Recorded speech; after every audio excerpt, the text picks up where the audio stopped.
Buenas tardes con todos, mi nombre es Caleb Pino, yo soy médico residente de cardiología en el Hospital Prevaliati por la Universidad Peruana Cayetano Heredia.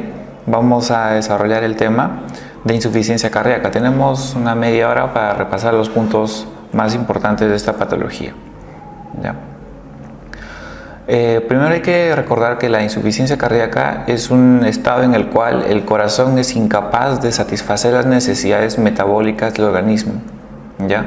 Uno quiere correr, uno tiene actividades que hacer, pero el corazón es incapaz, entonces uno empieza a manifestar síntomas. Ya síntomas que el síntoma primordial es la disnea, ¿no? Cuando un paciente tiene insuficiencia cardíaca, esta es la historia natural de la enfermedad. Inicialmente, miren ustedes, al paciente, digamos, le diagnosticamos insuficiencia cardíaca, le damos tratamiento, lo compensamos y tiene un curso clínico variable, ¿no?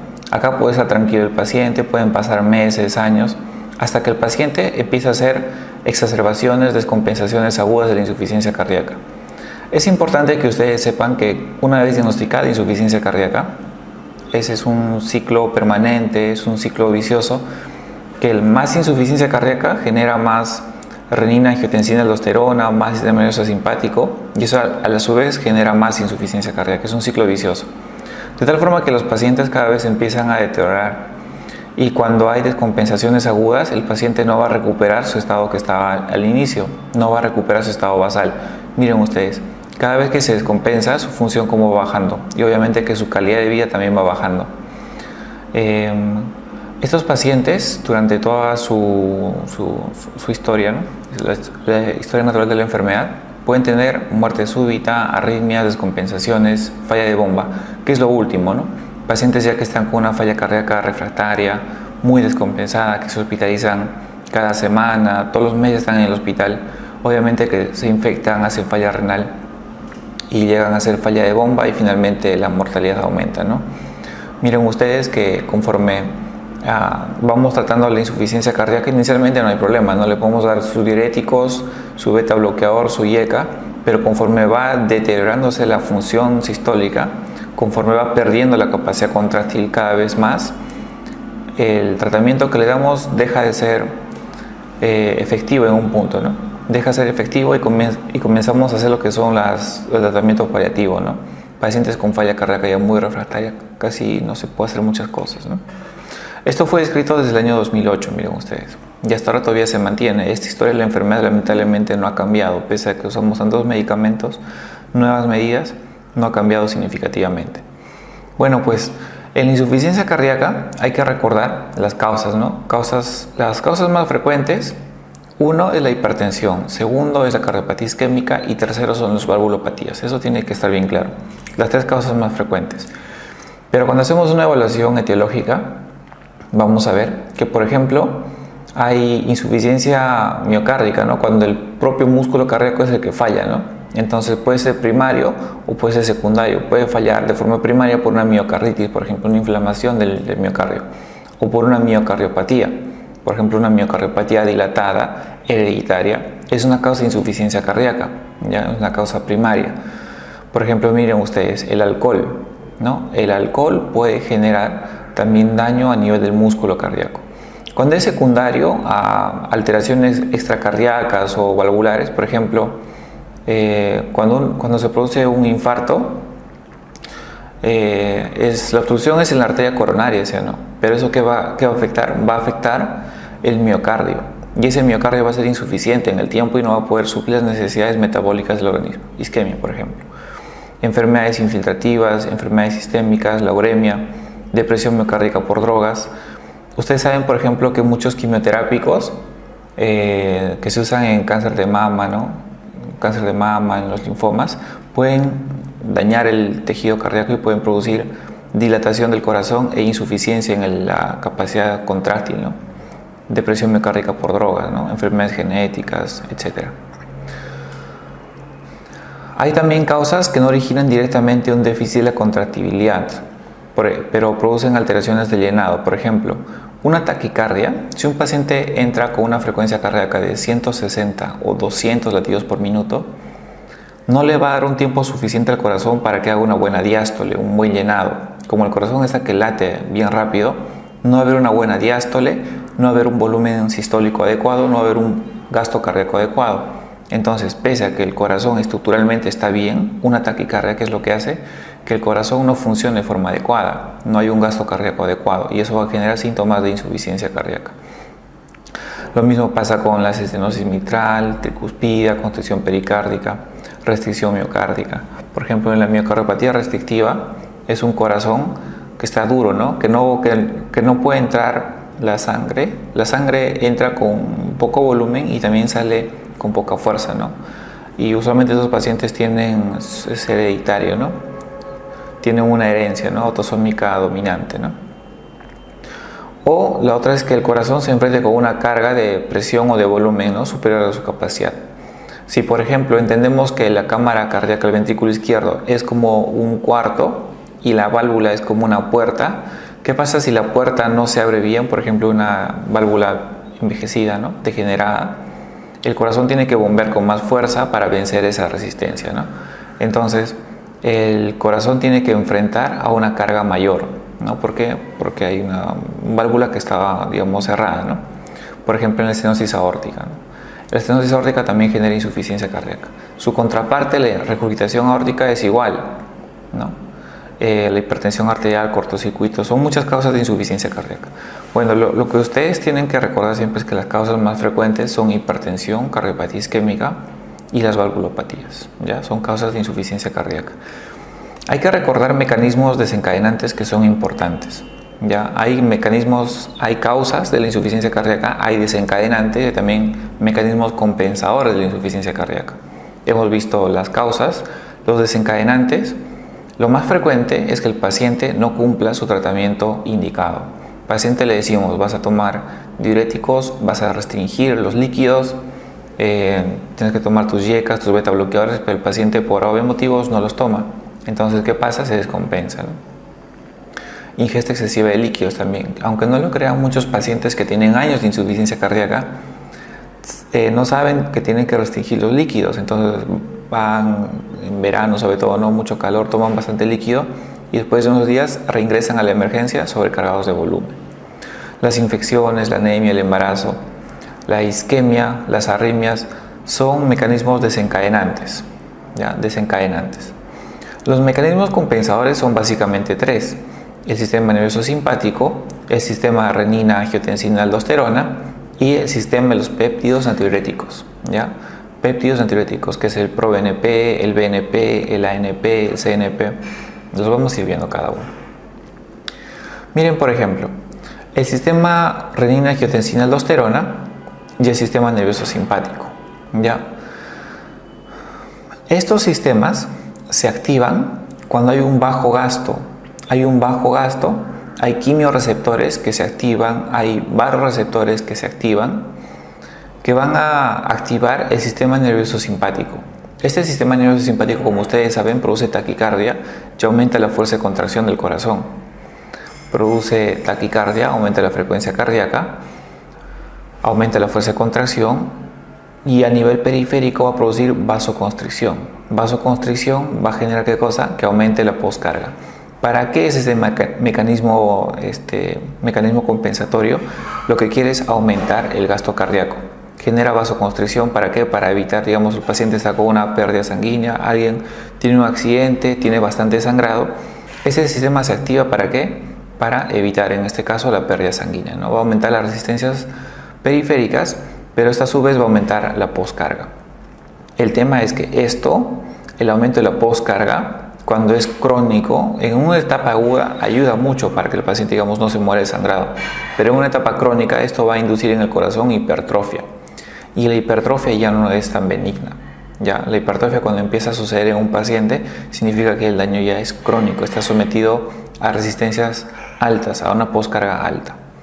Cuando hay bajo gasto cardíaco, como tampoco llega mucho flujo a nivel del riñón, se va a activar a nivel de las células yuxtaglomerulares el sistema renina, angiotensina, aldosterona. Como ustedes saben, en el riñón se libera la renina.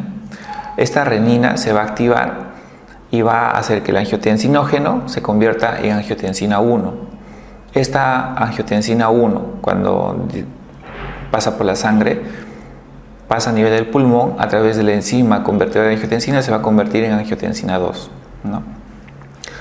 Y esta angiotensina 2 tiene muchos efectos, ¿no? Tiene efecto vasoconstrictor, aumenta la reabsorción de sodio y también la reabsorción de agua. También estimula la liberación de aldosterona, ¿no? Que la aldosterona, como ustedes saben, también aumenta la reabsorción de sodio y elimina el potasio. Pues este sistema lo que hace, al aumentar la reabsorción de sodio y de agua, aumenta la precarga. Un paciente que está sangrando, ¿no? Se activan ambos sistemas, aumenta las resistencias periféricas, aumenta la frecuencia cardíaca, y el sistema renina-angiotensina-aldosterona lo que va a hacer es retener más líquido, ¿no? Para evitar que el paciente se muera desangrado. Este sistema ayuda y es un mecanismo compensatorio, pero cuando es crónico se convierte en perjudicial, porque este sistema a nivel del corazón, sobre todo si es un corazón dañado, va a producir fibrosis y va a producir remodelado. Esta fibrosis y remodelado va a hacer que el corazón, que ya está insuficiente, empeore la insuficiencia, ¿ya? A su vez, como hace que el corazón se sobrecargue de volumen, como retiene sodio y agua, va a generar aumento de la precarga y eso va a generar dilatación del corazón. Entonces vamos a tener un corazón dilatado, hipertrófico, que se puede congestionar por el volumen. Y ahí van a venir los síntomas de insuficiencia cardíaca, ¿no? Va a generar disfunción ventricular. A su vez la disfunción ventricular va a generar bajo gasto y a su vez el bajo gasto va a activar ambos sistemas. Y ambos sistemas van a perpetuar, el daño en el miocardio, ¿no? Por eso saben ustedes que los beta bloqueadores bloquean este sistema. Y por eso ustedes saben que los YECA, los ARA2 bloquean este sistema. Porque estos dos sistemas son perjudiciales, ¿ya? Luego la espironolactona también, por ejemplo, actúa a este nivel, ¿no? Bloquean. Entonces al bloquear estos sistemas evitamos el ciclo vicioso de daño en el corazón. Otro sistema compensatorio es el de los péptidos natriuréticos. Ustedes saben que cuando hay insuficiencia cardíaca, los péptidos natriuréticos, el ProBNP, el BNP, están altos, ¿sí o no? ¿Qué son estos péptidos? Pues estos péptidos son uniones de aminoácidos, ¿ya? Que tienen su origen, primero han sido escritos en el cerebro, ¿no? De ahí sale el BNP, de brain, pero luego ya se sabe que el ANP, por ejemplo, se libera a nivel auricular, el BNP a nivel ventricular y el CNP a nivel circulatorio. ¿Ya? El ANP tiene 28 aminoácidos, el BNP 32 aminoácidos y el CNP puede tener hasta 53 aminoácidos. ¿Cuáles son las funciones de estos péptidos natriuréticos? Estos péptidos natriuréticos son compensadores. Si por ejemplo el paciente está reteniendo mucho sodio, está reteniendo mucho agua, estos péptidos van a ser natriuréticos. Eliminan sodio, eliminan agua, de tal forma que tratan de compensar. Si el sistema nervioso simpático produce vasoconstricción, estos péptidos van a producir vasodilatación. Miren, por ejemplo, el A y el B actúan a nivel local, ¿no? Actúan a nivel local. ¿Qué van a hacer estos? Inhiben la hipertrofia, inhiben la fibrosis. Como ustedes recordarán, el sistema renina-angiotensina-aldosterona y el sistema nervioso simpático estimulan hipertrofia, fibrosis. Y estos sistemas péptidos natriuréticos lo que hacen es inhibir, lo bloquean. Miren, el ANP y el BNP, ¿qué van a producir? Cuando circula la hormona, ¿qué va a producir? Vasodilatación, va a producir natriuresis. Son efectos contrarios a los otros sistemas. Y el CNP es, ya saben, circulatorio, actúa también a nivel local, que va a producir, inhibe el crecimiento celular y va a producir vasodilatación. Son efectos protectores. Miren ustedes. Sistema nervioso simpático, vasoconstricción por aumento del sistema renina-angiotensina-aldosterona, por aumento de la vasopresina, por aumento de la frecuencia cardíaca, produce vasoconstricción. Sistema renina-angiotensina-aldosterona, también vasoconstricción, aumento de la presión arterial, aumento del tono simpático, aumento de la aldosterona, aumento de la fibrosis, aumento de la hipertrofia. Y un mecanismo compensatorio, un mecanismo que protege de eso, son los péptidos natriuréticos, que van a generar vasodilatación, disminución de la presión, disminución del tono simpático, natriuresis, disminuye la aldosterona, disminuye la fibrosis. ¿Ya? Esto es algo que normalmente se regula en el cuerpo, es un mecanismo compensatorio. Ya sabemos que hay fármacos que bloquean el sistema nervioso simpático. ¿Cuáles son? Los beta bloqueadores. Ya sabemos que hay fármacos que bloquean el sistema renina-angiotensina-aldosterona. ¿Cuáles son? YECAs, ARA2 y los antagonistas de los receptores de mineralocorticoides, como la aldosterona. Pero a su vez, actualmente disponemos de medicamentos que aumentan los péptidos natriuréticos. Estos péptidos natriuréticos tienen una enzima que se encarga de eliminarlas, que se llama la neprilicina. La neprilicina se encarga de degradar los péptidos natriuréticos. Entonces, lo que han diseñado es un medicamento que inhibe la neprilicina. Cuando se inhibe la neprilicina, lo que se hace es incrementar los péptidos natriuréticos que el cuerpo mismo produce. Entonces, cuando se aumentan esos péptidos, se optimizan los efectos protectores que tiene en el corazón. ¿Ya? Actualmente se disponen de esos medicamentos. Un mecanismo que ustedes tienen que recordar es el mecanismo de Frank Starling. ¿Qué quiere decir Frank Starling? Que cuando al corazón le llega más volumen, el corazón se contrae con más fuerza. Nuevamente, cuando al corazón le llega más volumen, el corazón se contrae con más fuerza. Eso funciona muy bien en corazones que funcionan de forma adecuada, corazones sanos, jóvenes. Pero ¿qué pasa en un paciente que tiene insuficiencia cardíaca? Si le damos más volumen, si los recargamos de volumen a un corazón que tiene insuficiencia cardíaca, el corazón no va a bombear toda la cantidad que le llega. Si le sobrecargamos con 200, no va a botar 200, botará 50, botará 60. ¿Y qué va a pasar con el excedente? Pues el excedente se queda retenido. Y la retención condiciona congestión pulmonar y el paciente puede llegar al edema pulmonar. Este mecanismo de Frank Starling no funciona bien en un paciente con insuficiencia cardíaca, pero sí funciona bien en un paciente joven, ¿no? Pero nos explica cómo es que el paciente se empieza a congestionar. Hay formas clínicas de insuficiencia cardíaca, hay muchas formas de clasificarlas. Ustedes pueden clasificarlas como bajo gasto o como gasto alto. Bajo gasto, por ejemplo, lo que hemos ido viendo hasta el momento, ¿no? Valvulopatías, miocardiopatías, por ejemplo, miocardiopatía dilatada o cardiopatía isquémica, por ejemplo, ¿no? Postinfarto hacia insuficiencia cardíaca con bajo gasto. Usualmente acá la fracción de eyección está disminuida. En cambio, cuando el gasto es elevado, el paciente tiene síntomas de insuficiencia cardíaca, pero no es por un daño estructural del corazón, sino es por algo secundario. Por ejemplo, en el beriberi, déficit de vitamina B1, en la sepsis, en la fístula, en el hipertiroidismo, en la anemia, en el embarazo. ¿Qué va a producir? Por ejemplo, en el hipertiroidismo, el corazón está tan taquicárdico, de que no va a tener un buen gasto cardíaco, no va a tener un buen volumen sistólico, no le da tiempo para que se llene el corazón por tanta taquicardia y el volumen que va a salir va a ser poco. Entonces va a ser insuficiente para las necesidades metabólicas del organismo. Recuerden la definición.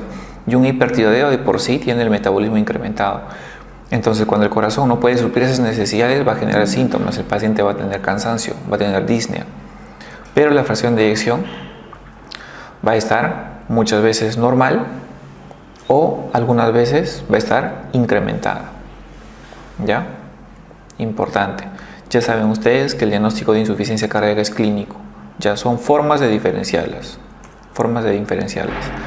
Asimismo, podemos hablar de disfunción sistólica o de disfunción diastólica. Nuevamente acá, con disfunción sistólica decimos que la fracción de eyección está baja y disfunción diastólica, la fracción de eyección usualmente está normal. Puede estar baja también, pero usualmente se describe como normal. Por ejemplo, un paciente que tiene una estenosis aórtica severa, su fracción de eyección puede estar normal, pero el corazón, para poder vencer esa fuerza, esa fuerza que se opone a la salida de la sangre, el corazón se va a tener que hipertrofiar. Cuando se hipertrofia, hace que el corazón ya no se relaje de forma adecuada, porque es un corazón grueso, es un músculo grueso. No se relaja de forma adecuada, eso se llama disfunción diastólica. Falta de relajación se llama disfunción diastólica. La disfunción diastólica va a hacer que las presiones del ventrículo incrementen, porque el músculo es grueso, es duro. Y esas presiones se transmiten de forma retrógrada a las aurículas y de forma retrógrada también hacia las venas pulmonares. Y en las venas pulmonares va a exudar el líquido y eso va a generar disnea. Entonces, estos pacientes van a tener síntomas de insuficiencia cardíaca, pero con fracción de eyección normal. Son formas de clasificarlas, ¿ya? Asimismo, las manifestaciones clínicas pueden diferenciarse, ¿no? Esta es una forma didáctica de poder revisar el tema de insuficiencia cardíaca. Muchas veces cuando ustedes ven un paciente con insuficiencia cardíaca puede tener de ambas, predominantemente de una, pero puede tener de ambas, ¿ya? Insuficiencia cardíaca izquierda, el síntoma cardinal es la disnea, ¿ya? Disnea de esfuerzo. Disnea de esfuerzo, paciente sale, camina y se cansa, sensación de falta de aire. Esa es la disnea de esfuerzo. Ortopnea. ¿Qué es la ortopnea? Es cuando el paciente no tolera el decúbito, está echado y se cansa, tiene que sentarse. Usualmente es cuando el paciente está bien congestionado. Disnea parasítica nocturna, ¿cómo es? Disnea parasítica nocturna es cuando el paciente durante la noche tiene que despertarse de forma brusca y sentarse para poder tomar aire. Dice que el paciente se está ahogando. Cuando despierta el paciente se despierta así agitado. ¿Por qué? Porque siente que se está ahogando, tiene que sentarse. Es un síntoma específico de insuficiencia cardíaca. Estos dos son específicos de insuficiencia cardíaca. Disnea reposo, ya saben ustedes, paciente en clase funcional 4, disnea reposo. Y el edema agudo de pulmón, que es el grado, digamos, máximo de congestión pulmonar, ¿no? Cuando hay edema agudo de pulmón, ustedes en ambos pulmones, ¿qué van a escuchar? Crépitos, ¿no? Crépitos desde las bases hasta los ápices, ¿no? Todo lleno de crépitos, ¿no? Usualmente es un paciente que está muy descompensado. Cuando hablamos de insuficiencia cardíaca izquierda, así que estamos hablando de un problema respiratorio, pero cuando hablamos de insuficiencia cardíaca derecha, hablamos más de ingurgitación yugular, hepatomegalia, edema periférico, ascitis. Como se dan cuenta ustedes, cuando hay insuficiencia cardíaca derecha, se compromete la vena cava inferior, por eso hay ascitis, por eso hay hepatomegalia, y la vena cava superior, por eso hay ingurgitación yugular. Y cuando se compromete el lado izquierdo del corazón, se van a comprometer las venas pulmonares. Por eso es que se producen más síntomas respiratorios. ¿Ya? Entonces, acá un pequeño resumen, ya, para que ustedes lo tengan. Disnea es el síntoma más frecuente. Recuerden que la sensación de falta de aire. ¿Por qué se da la disnea? Porque hay aumento de la presión a nivel de las venas pulmonares. Y entre el corazón y las venas pulmonares está, pues, entre el ventrículo izquierdo y las venas pulmonares está la aurícula izquierda. Entonces podemos entender que es aumento de la presión en la aurícula izquierda. ¿Ya? El grado de disnea va a depender de la velocidad de instauración. Así es. Si, por ejemplo, bruscamente se rompe la válvula mitral, la instauración de la disnea va a ser aguda. Pero si es crónico, por decir, si se dilata progresivamente el anillo mitral, la insuficiencia va a ser de una instauración lenta y progresiva. Ortopnea, la intolerancia al decúbito. Disnea parasítica nocturna, ya saben que es en la noche, despierta bruscamente al paciente. Y el edema agudo de pulmón es el grado más severo de congestión pulmonar, ¿no? Ya saben ustedes, signos de falla cardíaca izquierda, la disnea básicamente. Hay unos signos que se llaman signos de falla anterógrada. Cuando el corazón no bombea bien, significa que está reteniendo líquido, ¿sí o no? No bombea hacia adelante, entonces hacia atrás está reteniendo líquido. Cuando retiene hacia atrás, retiene hacia los pulmones y va a generar disnea. Pero cuando no bombea hacia adelante, podemos tener presión baja, gasto cardíaco bajo, podemos tener bajo flujo a nivel renal, bajo flujo a nivel cerebral. Bajo flujo a nivel renal, oliguria, por ejemplo, nicturia. Bajo flujo a nivel cerebral, confusión, somnolencia, que son síntomas ya que nos dicen que el corazón está fallando. Ese es un corazón que está bien deteriorado. Ya hay que hacer algo porque este paciente se va a chocar y se va a morir. Tenemos que hacer algo. Se llaman signos anterógrados. La disnea se clasifica según la New York Heart Association, ¿ya? En clase 1, 2, 3 y 4. 1, recuerden ustedes, es que un paciente puede hacer sus actividades habituales, no hay ningún problema. Actividad física normal, pero de pronto se pone a correr bastante, se pone a correr, qué sé yo, en el campo de Marte y se siente mucho más cansancio que el resto de las personas. Clase funcional 2 es un paciente que ya tiene limitaciones en sus actividades cotidianas. Por ejemplo, el paciente sale a comprar a la tienda, ya se empieza a cansar ya siente un cansancio. El paciente que se cansa ya a las 2 cuadras, 3 cuadras. Clase funcional 3 es cuando la limitación es actividades mínimas, por ejemplo, levantarse e ir al baño, ya, levantarse a la cocina, levantarse al comedor, ya le produce disnea, ya. Y clase funcional 4 es la disnea en reposo. Entenderán ustedes que es según el grado de severidad y estos son los más importantes y usualmente el paciente llega al hospital en estos grados, ¿no? Idealmente al paciente hay que mantenerlo en clase funcional 1, a veces no se puede y lo mantenemos en clase funcional 2, pero siempre lo más óptimo es clase funcional 1. Cuando hay falla cardíaca derecha, habíamos comentado que los síntomas principales son ingurgitación yugular, ascitis, hepatomegalia, edema en miembros inferiores, ¿no? Cuando hay edema, cuando ya saben ustedes que estos síntomas son, ¿por qué? Porque hay aumento de congestión en la vena cava superior y en la vena cava inferior. Entonces, cuando se comprometen las venas mesentéricas superiores e inferiores, la vena porta, vamos a tener ascitis. Cuando se comprometen las venas mesentéricas, vamos a tener edema de mucosa intestinal. En esta situación, el paciente, como la mucosa está edematizada, ya no absorbe. Por más que coma bien el paciente, ya no va a absorber. Todos los alimentos no los absorbe. Entonces este paciente, aparte que el hígado está fallando por la congestión, no produce proteínas, no funciona bien, aparte no absorbe los alimentos, ¿qué va a llegar? Va a llegar a la caquexia cardíaca. Es una situación lamentable en la cual vemos a un paciente y ya tiene muy mal pronóstico, es una falla cardíaca de bastante tiempo. Para que un paciente que tiene falla izquierda también haga falla derecha, tiene que pasar mucho tiempo, muchas descompensaciones, maltratamiento, complicaciones a lo largo de su enfermedad. Y cuando vemos caquexia cardíaca, ya es un paciente que está bien avanzado en su enfermedad. Hay otros datos clínicos, ¿no? Por ejemplo, la cardiomegalia. Ustedes saben que la cardiomegalia es el índice cardiotorácico más de 0.5, otros dicen más de 0.55, más de 0.5. ¿Cómo hacemos? Trazamos una línea al medio, trazamos una línea acá que vamos a llamar línea A hasta el borde derecho, trazamos otra línea acá hasta el borde mayor, le vamos a llamar B, y trazamos una línea transversal que pase por los diafragmas, ¿no? Le vamos a llamar C. Lo que hacemos pues es A más B entre C. Cuando ese índice es más de 50 o 55, hablamos de cardiomegalia, ¿no?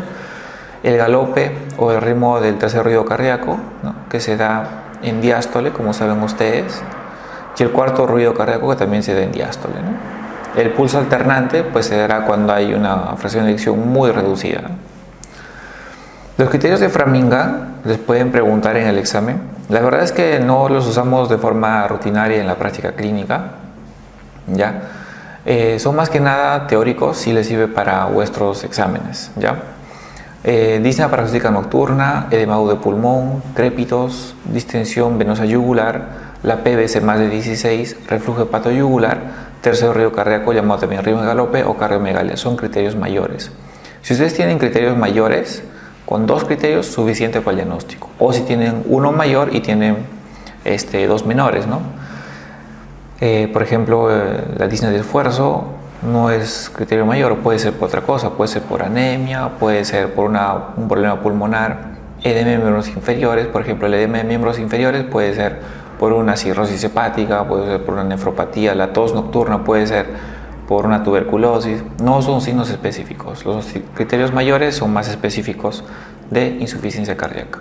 Hay otros exámenes que son complementarios, por ejemplo, la placa de tórax que hemos visto, que no solamente permite ver cardiomegalia, sino también congestión, líneas B de Kerley, no se olviden líneas B de Kerley, es congestión, derrame pleural.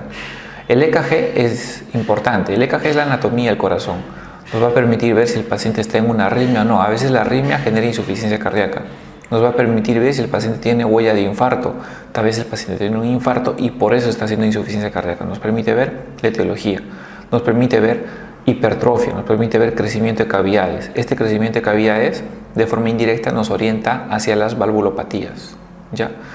¿Podemos tomarle péptidos natriuréticos? Sí. Está claro, los péptidos natriuréticos, cuando un paciente tiene disnea y no sabemos si es de origen cardíaco o si es de origen pulmonar, podemos verle péptidos natriuréticos. Cuando están muy elevados, orientan a un origen cardíaco, y cuando no están elevados, a un origen pulmonar. Claro que hay casos mixtos, ¿no? Pero esa es una utilidad principal, ¿no?, que tienen los péptidos natriuréticos, ¿no? Se usaba también para el seguimiento, pero como hay nuevos medicamentos que se encargan de elevar estos péptidos, ya no se está usando tanto en el seguimiento, sino más bien para el diagnóstico, ¿no? La ecocardiografía, importantísimo, no solamente para ver la fracción de eyección, sino también para ver la causa de la insuficiencia cardíaca. El cateterismo cardíaco es importante, que permite ver las arterias coronarias cómo están, dado que la enfermedad coronaria es una de las principales causas de insuficiencia cardíaca. Miren ustedes, la insuficiencia cardíaca clínicamente tiene estadios. ¿ya? Estadio A, estadio B, estadio C y estadio D. Estadio A es un paciente que tiene factores de riesgo cardiovascular.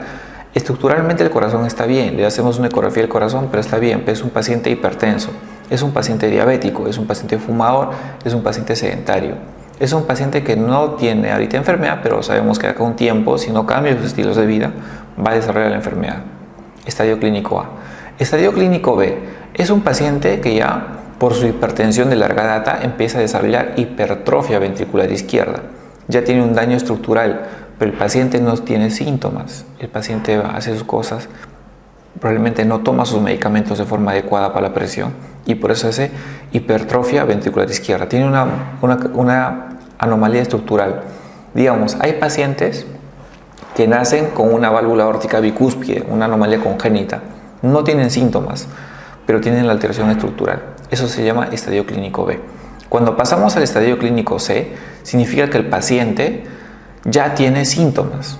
La presencia de síntomas ya condiciona que el paciente esté en un estadio clínico C. Entonces ahí el paciente puede tener insuficiencia cardíaca aguda o crónica descompensada, ¿no?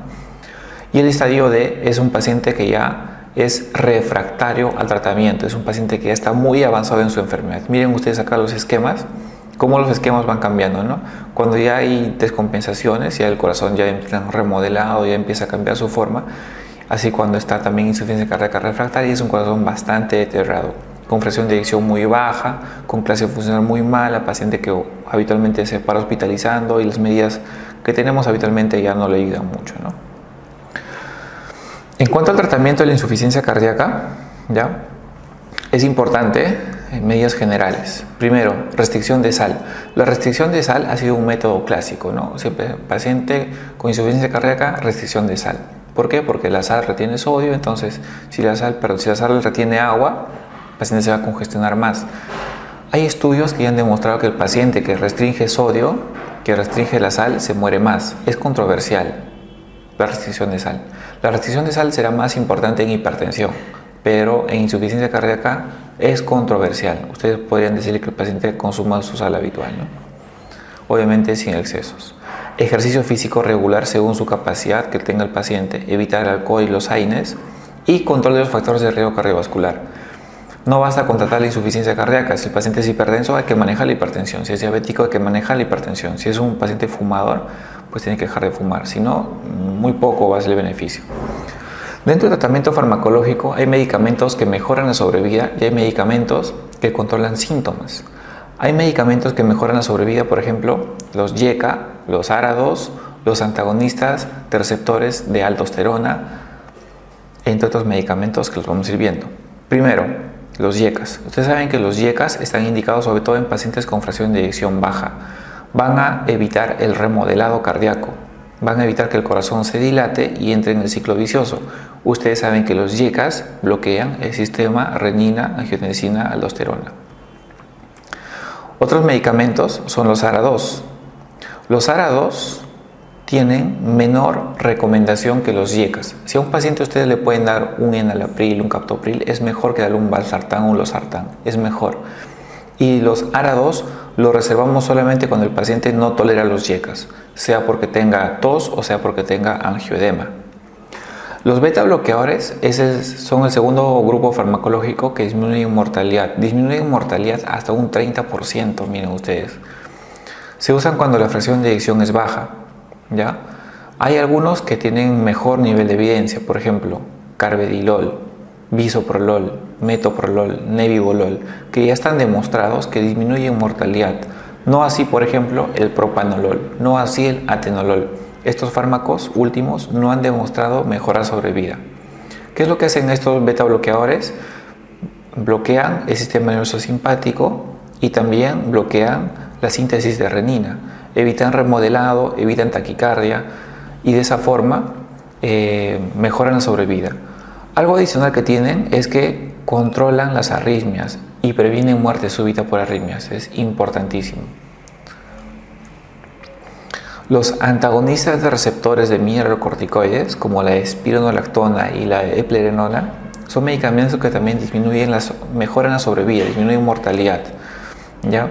Están indicados estos medicamentos siempre y cuando el paciente esté tomando IECAS, beta bloqueadores y aún así no controle los síntomas. Son fármacos de segunda línea, ¿ya? IECAS, beta bloqueadores es lo principal que ustedes tienen que dar a un paciente que tiene insuficiencia cardíaca. Después de eso vienen la espinolactona si es que no está controlando, siempre y cuando la fracción de eyección sea menos del 40%. ¿Cómo mejora la sobrevida? Pues bloquea el sistema renina-angiotensina-aldosterona. Hay otros medicamentos, por ejemplo la ivabradina es un medicamento que lo que hace es bajar la frecuencia cardíaca, ya actúa a nivel del nodo sinusal y lo que hace es bajar la frecuencia cardíaca en pacientes que están tomando beta bloqueadores, IECA, espinolactona y pese a eso no se controlan sus síntomas, están en el ritmo sinusal y tienen una frecuencia cardíaca alta. Este medicamento lo que hace es bajar la frecuencia cardíaca, es específico, solamente baja frecuencia cardíaca, pero al bajar frecuencia cardíaca mejora la sobrevida. Un paciente taquicárdico es un paciente que cuando tiene un problema cardíaco va a ir mal. Al paciente siempre tenemos que mantenerlo lo más bradicárdico posible, 60, 70 latidos por minuto. Hay otros medicamentos que son la hidralazina y los nitratos, por ejemplo, que los podemos usar en pacientes que no toleran los IECAS ni los ARA2, sobre todo en pacientes de raza negra, ¿no? Que les va bien. Control, prevención de muerte súbita. Tenemos unos fármacos, IECAS, ARA2, beta bloqueadores, antagonistas de los receptores de mineralocorticoides y tenemos la ivabradina. En cuanto a fármacos, porque también hay dispositivos que disminuyen la muerte. Y en cuanto a control de síntomas, tenemos los diuréticos a la cabeza, diuréticos, excepto la aldosterona. Diuréticos, los más importantes, los que más usamos son los diuréticos de ASA, porque son los más potentes. Paciente que está descompensado con diuréticos va bien, ¿ya? La dioxina. La dioxina es un medicamento, como ustedes saben, que aumenta la fuerza de contracción, inotrópico positivo, pero a la vez baja la frecuencia cardíaca. Este medicamento controla síntomas. No es un medicamento que haya demostrado disminuir la mortalidad, es para control de síntomas. Un paciente que es muy sintomático le pueden dar IECA, beta bloqueadores, espinolactona, le pueden dejar su diurético y le pueden añadir un poco de dioxina. Puede ser. Hay otros medicamentos que controlan mejor la frecuencia cardíaca como los beta bloqueadores, ¿ya? Y hay que tener cuidado con la dioxina porque la dioxina produce intoxicación digitálica, como ustedes sabrán. Muchos pacientes con insuficiencia cardíaca, ¿de qué se mueren? Se mueren de arritmias. Por eso lo que nos interesa en la insuficiencia cardíaca es prevención de la muerte súbita por arritmias. ¿Cuáles usamos? Los beta bloqueadores. Con menos nivel de evidencia, la amiodarona, ¿ya? Porque la amiodarona es muy tóxica, ¿ya? Los beta bloqueadores en cuanto a fármacos. Pero hay dispositivos que pueden disminuir mortalidad cuando tratando la arritmia, ¿no? Estos dispositivos se llaman los desfibriladores automáticos implantables. Están en el corazón, tienen cables, tienen electrodos y permiten ver el ritmo del corazón. Si ellos detectan que el paciente está haciendo una taquicardia ventricular, una fibrilación ventricular, lo chocan, lo descargan. Así como ustedes han visto la descarga eléctrica por fuera, estos lo hacen por dentro. Se llaman dispositivos de desfibrilación automática implantable. El problema es que son bien caros. Son así. Son unos dispositivos que tienen su generador, su batería y tienen unos cables que van a la aurícula derecha, al ventrículo derecho y cuando ven que está haciendo arritmia, lo desfibrilan. Hay otro dispositivo que es el resincronizador cardíaco. Es un dispositivo también. Miren ustedes, es igual. Es un dispositivo, solamente que este tiene un cable más. Es un cable que va a la aurícula derecha, otro que va al ventrículo derecho y otro que se va al ventrículo izquierdo. Porque cuando el corazón falla y ya está ya en sus etapas más avanzadas, el corazón ya no se contrae de forma homogénea. Hay partes que se contraen antes que otras y eso no ayuda a que haya una buena contracción. Entonces estos dispositivos lo que hacen es como que digamos tratan de reorganizar, tratan de reordenar, tratan de resincronizar al corazón. Son dispositivos caros que tienen indicaciones precisas y usualmente se usan cuando el medicamento no es suficiente y el paciente sigue con síntomas y cuando la fracción de eyección es baja, obviamente. Hay dispositivos que se llaman dispositivos de asistencia ventricular. Estos dispositivos ayudan al corazón a que bombee mejor. Miren, aspiran la sangre del corazón del ventrículo izquierdo, lo pasan por una máquina que se encargue de pasarlo directo a la aorta, porque entenderán que este corazón ya no puede bombear. Si este corazón ya no puede bombear, hay que asistirlo, hay que ayudarlo. Estos son usualmente dispositivos que se usan en pacientes que están muy graves, que están en shock cardiogénico, con alta dosis de noradrenalina, y usualmente son dispositivos que se usan, que no son definitivos, ¿no? Hay que ver paciente que vaya, digamos, a trasplante, o hay que hacerle una cirugía, o hay que, qué sé yo, darle un tratamiento específico al paciente, o esperar a que se mejore. Son dispositivos puentes, no son dispositivos permanentes. Miren, por ejemplo, este es el HeartMate 2, lo mismo hace, ¿no? Aspira sangre al ventrículo y lo dirige hacia la aorta. En este caso son dispositivos que ya pueden usarse por un poco más de tiempo, digamos, mientras el paciente espera un trasplante cardíaco, ¿no? Viene con sus baterías y todo, el paciente puede salir a hacer sus actividades normalmente. Ya son dispositivos ya de asistencia avanzada, ¿no? En el Perú no está muy desarrollado, aún está en sus inicios, ¿no? Y el trasplante cardíaco, finalmente, el trasplante cardíaco tiene indicaciones bien claras. Cambiar el corazón no es así nomás. Primero hay que ver la fracción de eyección, menos de 20%. Fracción de eyección menos de 20%. El paciente tiene que estar muy sintomático y en clase funcional 4, disnea en reposo, ¿ya? El paciente, miren la edad, 65 años, algunos dicen, esta bibliografía por ejemplo dice 55 años, algunos le están extendiendo un poquito más hasta 60, 65 años. Y las resistencias pulmonares tienen que ser menos de 6 unidades Woods. Importante para el tema de trasplante cardíaco. Muchos pacientes jóvenes llegan a trasplante cardíaco porque tienen 20, 30 años y su fracción de eyección es 15%, 10%. Estos pacientes se benefician de un trasplante cardíaco. Muy bien, gracias por su atención. Este es un repaso bien breve, bien rápido de insuficiencia cardíaca. Les recomiendo que lo sigan leyendo, lo sigan revisando. Últimamente han salido las guías de insuficiencia cardíaca actualizadas del 2016 y cada vez van saliendo más y más guías.